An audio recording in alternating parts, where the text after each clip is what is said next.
Hello and welcome back to another video, guys. In this video we're going to go through this P2237 oxygen sensor positive current and control open circuit bank 1 sensor 1. So this is the 1 litre EcoBoost, known as the EcoBoost. If you're going to get this, you may currently have the engine management light on. Your fueling may not be the best. You may be putting in like a few quid more than usual. This is normal when you've got this fault code, because this is not working or functioning as it should. So I'm going to show you where the sensor is.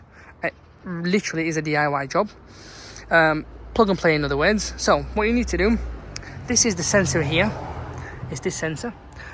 You'll need a socket which they call the O2 sensor socket on Amazon. It's about 10-11 quid.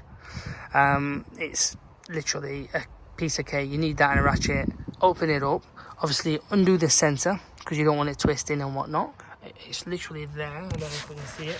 I'm literally pulling it. There it is.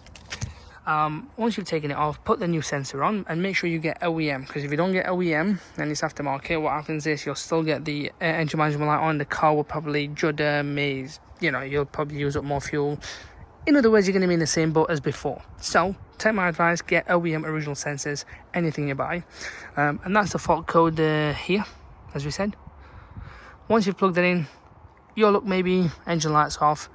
If it isn't, do a full scan and clear, and this will hopefully cure it.